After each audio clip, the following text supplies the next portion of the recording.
Welcome to Fact News. ABC's late-night lineup has added another layer to the ongoing debate about free speech, corporate responsibility, and the shifting media landscape. The move to suspend Kimmel came after his remarks about the public's reaction to Charlie Kirk's assassination attempt drew outrage, most notably from affiliate groups like Nexstar and from regulators including the chairman of the Federal Communications Commission. What seemed at first to be a late-night comedian pushing the envelope with pointed commentary quickly escalated into a national conversation about what can and cannot be said on network television, who gets to decide, and how business pressures intersect with personal expression. For Stephen A. Smith, who himself has built a career on candid, often unfiltered takes in the sports world and beyond, the suspension strikes at the heart of something bigger than late-night comedy. On his platform, Smith admitted he was deeply unsettled by ABC's decision, saying it left him not happy and even disturbed. He described Kimmel as a good man, someone with decades of loyalty to Disney and ABC, and someone whose heart, in Smith's words, is in the right place. That framing is important, because it shows Smith views Kimmel not as a provocateur seeking cheap attention but as a seasoned broadcaster whose work has always carried an element of social and political commentary, even if it sometimes misfires. But while Smith was sympathetic, he did not excuse the way Kimmel handled his latest monologue. He suggested that Kimmel's approach, particularly the references that tied into Trump and broader political currents, was not the wisest move in the world. This critique is consistent with Smith's own philosophy of communication. Say what you mean, but understand the stakes of your platform, especially when billions of dollars in advertising, broadcast affiliates, and corporate reputation are tied to every word. In other words, he wasn't defending the content of Kimmel's jokes outright but was defending the principle that someone with his track record and standing should not be silenced entirely over a misstep. Smith's commentary also touched on the shrinking tolerance across broadcast media for any kind of provocative commentary.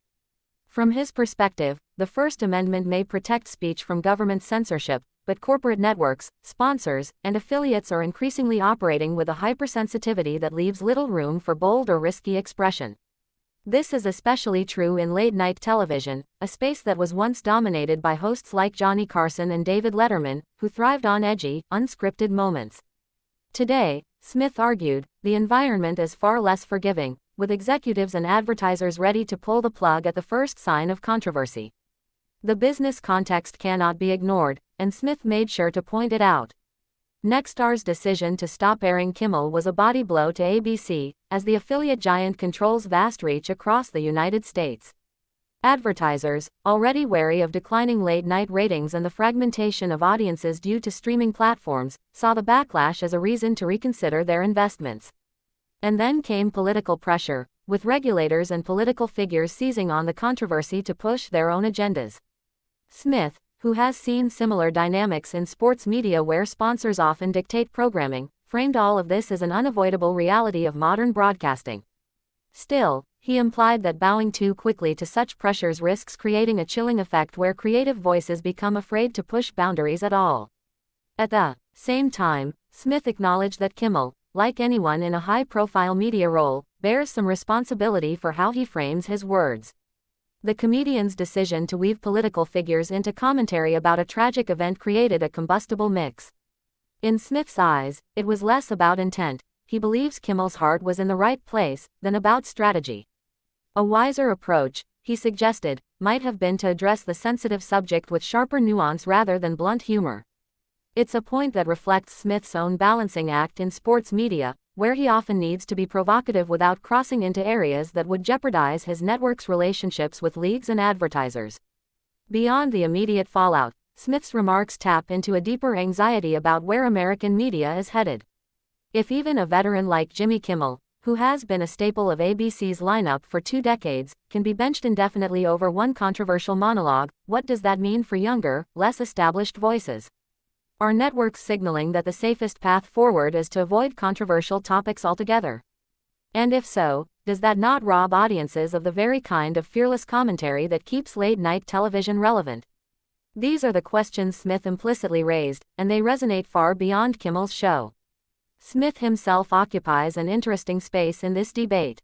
He is one of the few commentators in American media who has successfully crossed over from sports into the broader cultural conversation. His words carry weight not just because of his ESPN platform but because he has built a reputation for authenticity. When he defends Kimmel's character while criticizing his tactics, it's less about scoring points and more about articulating the frustration of many who feel that media personalities are being muzzled by forces beyond their control. His perspective blends empathy with pragmatism, making it clear he understands both the human and corporate sides of the story.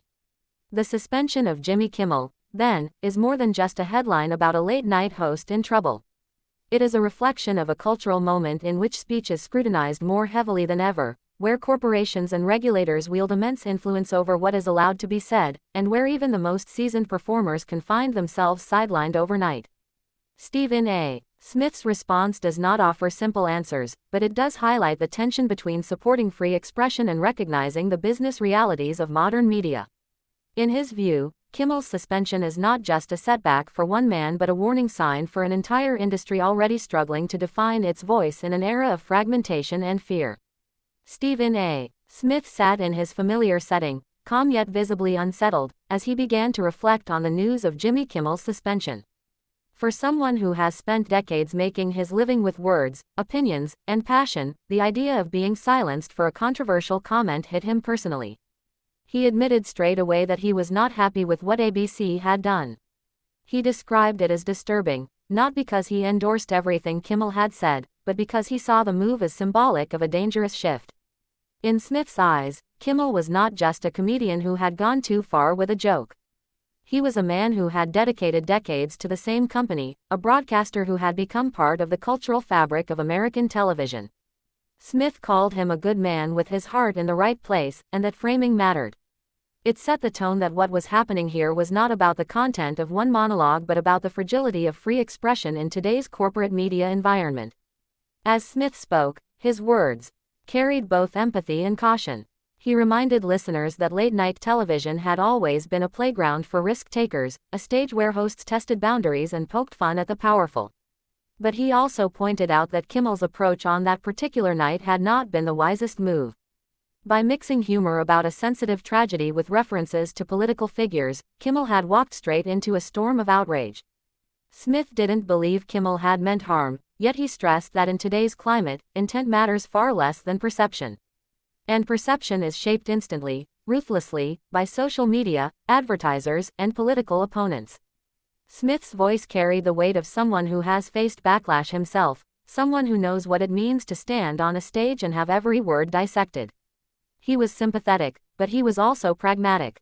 Kimmel's words had been combustible, and once the fire started, ABC and Disney found themselves facing pressure from all sides, affiliates like Nexstar pulling the show, advertisers questioning their investment, regulators weighing in. In Smith's telling, the story wasn't just about one comedian's suspension. It was about the machinery of modern broadcasting and how quickly it can move to shut down anything that threatens revenue or reputation. Hours later, Smith returned to the subject with even more intensity. He widened the lens, making it clear that this wasn't just about Jimmy Kimmel or ABC. This was about the state of media itself. He pointed out that freedom of speech is often misunderstood. The First Amendment protects individuals from government censorship, but it does not shield them from the decisions of corporations that fear losing sponsors or affiliates. And that, Smith argued, is where the real problem lies. In the past, provocative voices had more room to breathe. Networks tolerated edgy commentary because it drew viewers and sparked conversation. Now, however, tolerance is shrinking. Audiences are fragmented across streaming platforms, advertisers are cautious with every dollar, and regulators are more eager than ever to step in when controversy strikes. Smith worried that this environment is creating a chilling effect, where voices across the industry are second-guessing themselves, afraid to say anything that might bring down the wrath of corporate decision-makers. Smith also drew parallels to his own career. As one of the most outspoken commentators in sports media, he has often had to strike a balance between candor and caution. He knows what it means to feel pressure from leagues, sponsors, and executives. His defense of Kimmel was not blind loyalty but a recognition of how fragile the space for bold voices has become. If a man with Kimmel's track record, his ratings history, and his loyalty to ABC could be sidelined overnight, then what hope is there for younger commentators or comedians who lack that kind of institutional standing? Smith asked this question indirectly, but it lingered heavily in the air. It was not just about one man losing his show temporarily.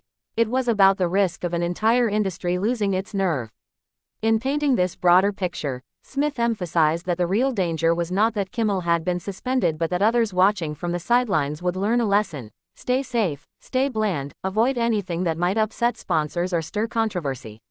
And if that becomes the prevailing mindset, then the very purpose of commentary, whether in sports, comedy, or politics, begins to erode. Smith's comments resonated because they were not abstract arguments about constitutional rights. They were grounded in lived experience, in the realities of contracts, advertisers, and public backlash. His critique carried the authority of someone who knows the stakes personally. The Kimmel suspension, through Smith's eyes, became less about a miscalculated joke and more about the state of public discourse. For decades, late-night hosts have been cultural barometers, using humor to reflect and challenge society. If that tradition is now in jeopardy, if the price of misjudgment is total silence, then the media landscape is poorer for it. Smith may have admitted that Kimmel's decision was not wise, but he also insisted that punishment of this scale sends the wrong message. It tells creative people that mistakes will not be forgiven, that decades of service do not matter, and that the only way to survive is to stay within invisible lines drawn by those with money and power. By the end of his reflections, Smith had given voice to a fear many in the media world share but rarely articulate, that the freedom to speak, joke, critique, and even stumble is being replaced by a culture of instant cancellation, driven less by public outrage than by the cold calculations of business and politics. In defending Kimmel's character while critiquing his choices, Smith offered a nuanced perspective, one that captured both the empathy of a fellow broadcaster and the realism of someone who understands the corporate forces at play. His words turned one suspension into a mirror reflecting the challenges facing every voice that dares to be bold in today's unforgiving media climate. Stephen A. Smith leaned back in his chair, reflecting carefully before speaking. The news of Jimmy Kimmel's suspension had shaken the media world, but for Smith it was more than just another headline. He had built his career on outspoken commentary, sharp analysis, and a refusal to water down his views, and he knew better than most what it meant to risk controversy every time a camera turned on. When he first addressed the issue, his tone carried a mixture of frustration and sadness. He called the decision disturbing and admitted outright that he was not happy with it. To him, Jimmy Kimmel was not just another television personality. He was a figure who had given decades of loyalty to Disney and ABC, a man who had entertained millions while blending humor with social and political awareness. Smith stressed that Kimmel's heart was in the right place, that he was a good man who did not deserve to be treated as disposable after one misjudged moment. Yet Smith did not defend the monologue itself unconditionally. He pointed out that the choice to weave political references into a discussion about a sensitive tragedy had created a combustible mix, and in his words, it was not the wisest move in the world. That distinction mattered. Smith was defending Kimmel's right to speak, not necessarily the way he had chosen to frame his words. Later, as the conversation deepened, Smith widened his analysis beyond Kimmel and spoke about the shifting environment of media itself. He explained that corporate networks were becoming increasingly intolerant of any risk. Affiliates like Nexstar pulling the show, advertisers hinting at withdrawing support, and regulators applying pressure had created an environment where executives at ABC felt they had no choice but to act. To Smith, this was less about whether Kimmel had crossed a line and more about the machinery of modern broadcasting. He highlighted the difference between constitutional free speech and corporate free speech. The First Amendment protects against government censorship, but companies answer to advertisers, shareholders, and public image. That reality, Smith argued, has transformed the media landscape into a fragile system where even seasoned veterans with proven track records can be silenced overnight. In his view, this was not only unfair to Kimmel but dangerous for the future of commentary and entertainment. The chilling effect, as Smith described it, meant that comedians, hosts, and even sports analysts might soon choose silence over authenticity, fearing that one misstep could cost them their careers. By the time Smith addressed the matter a third time, his reflections had grown broader, almost philosophical. He spoke about the traditions of late-night television, how it had once thrived as a stage where bold voices challenged authority, satirized politicians, and captured the pulse of society with humor and irreverence. He noted that Kimmel, like the hosts who came before him, had carried that mantle, blending comedy with cultural critique. To see him suspended indefinitely was not just a punishment for one man but a warning to everyone else in the business. Smith worried that this culture of instant cancellation would rob audiences of the fearless commentary that had once made late-night television essential. He reminded listeners that mistakes, poorly worded jokes, or unpopular opinions are inevitable in live media, and that punishing them so severely removes the very humanity from broadcasting. His words carried a deeper message, that the strength of media, whether in sports, news, or comedy, lies in its willingness to embrace risk.